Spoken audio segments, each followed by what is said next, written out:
আল্লাহ রাব্বুল আলামিন বলেন এই দুনিয়ার জীবনটা হলো একটা ধোঁকার জায়গা। কেন ধোঁকার জায়গা আমি যদি আপনাদেরকে একটু ক্লিয়ার করে বোঝায় দেই, আপনাদের মনোযোগ আছে তো? দেখেন কেন ধোঁকার জায়গা আমি যদি আপনাদেরকে একটু বোঝায় দেই। মনে করেন প্রচন্ড পরিমাণে বৃষ্টি হচ্ছে, আপনার এলাকায় প্রচন্ড আকারে বৃষ্টি হচ্ছে, আপনি মারা গেছেন, আপনার এলাকাবাসী সকলে আপনাকে লাস্টবার দেখার জন্য ছুটে এসেছে, আপনার আত্মীয় স্বজন এসেছে।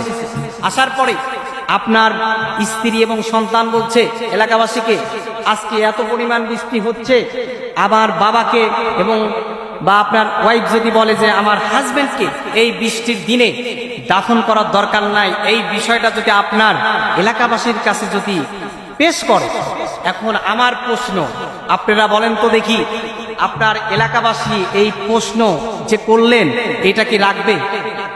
আপনাকে কি তখন আর রাখবে তারা? আপনার সন্তান বললো যে আজকে বৃষ্টি হচ্ছে, প্রচন্ড আকারে দাফন করার দরকার নাই, আপনার কথা কি তখন রাখবে? কখনোই রাখবে না।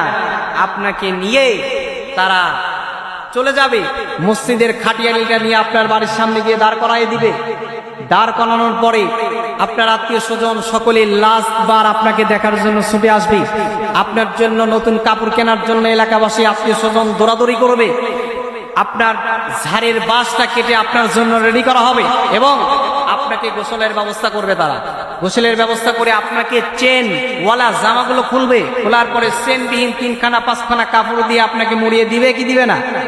আপনার এই সমস্ত আত্মীয় স্বজনগুলো আপনাকে নিয়ে নিষ্ঠুর মতো তারা কোনো কথা শুনবে না, জানাজার নামাজের মাধ্যমে আপনাকে নিয়ে গোরস্থানে, আপনার এলাকার যে গোরস্থানের দিকে রওনা হবে কি হবে না বলেন? রওনা হয়ে যাবে। আপনি কে মাটি দিয়ে তারা চলে আসবে। আপনি কবরের জিন্দেগিতে গেলেন, যাওয়ার পরে আপনি কবরের জিন্দেগিতে রাখার পরে আপনি যদি তখন বলেন যে আমার সন্তান, আমার ভাই, আমার এলাকাবাসী, আমার বন্ধু বান্ধব, তোমরা আজকে আমাকে কোথায় রেখে যাচ্ছ, এইভাবে যদি আপনি চিৎকারও করতে থাকেন, আপনার জবান, আপনার উচ্চারিত এই কথার শব্দগুলো কি আপনার এলাকাবাসী বা বন্ধু বান্ধব বা ছেলে সন্তান এইগুলো কি তারা শুনবে? তারা আর কখনোই কিন্তু এই সমস্ত কথাগুলো শুনতে পারবে না।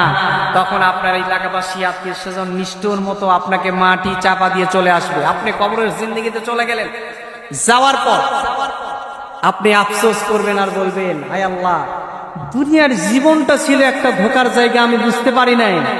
আপনি আফসোস করবেন আর বলবেন, যদি আপনার ফলাফল নেগেটিভ হয় তখন আফসোস করবেন আর বলবেন ওমাল হায়াতুদ দুনিয়া ইল্লা মাতাউল গুরুর। সেই দিন আপনি আফসোস করবেন আর বলবেন হায় আল্লাহ, দুনিয়ার জীবনটা ছিল একটা ধোঁকার জায়গা। কবরের জিন্দেগিতে যাওয়ার পরে আপনি আফসোস করবেন আর বলবেন হায় আল্লাহ, আমি দুনিয়ার জিন্দেগিতে থাকতে কেন যে সুদ খাইলাম, দুনিয়ার জিন্দেগিতে থাকতে কেন ঘুষ খেয়েছিলাম, দুনিয়ার জিন্দেগিতে থাকতে আমি কেন ভাইয়ের সম্পদ আমি অন্যায়ভাবে আমার ক্ষমতা ছিল দখল করে খেয়েছি। এজন্য সম্মানিত হাজির, এই সমস্ত বিষয়গুলো নিয়ে আপনি আফসোস করবেন আর বলবেন হায় আল্লাহ, দুনিয়ার জীবনটা ছিল ধোঁকার জায়গা, আমি বুঝতে পারি নাই। আরো এভরিথিং, যে সমস্ত দেশে এখন যে পরিমাণ আপনার অপকর্ম হচ্ছে, নির্যাতন করছে, শিশু ধর্ষণ, আরো এভরিথিং, চাঁদাবাজি থেকে শুরু করে যে সমস্ত কর্মকাণ্ডগুলো আপনি এখন করে যাচ্ছেন, ফোন থেকে লুটতরাজ থেকে যা করে যাচ্ছে, এই সমস্ত বিষয় সেদিন আপনি আফসোস করবেন আর বলবেন হায় আল্লাহ, দুনিয়ার জীবনটা ছিল ধোঁকার জায়গা, আমি বুঝতে পারি নাই। সেদিন বুঝেও আর লাভ হবে না।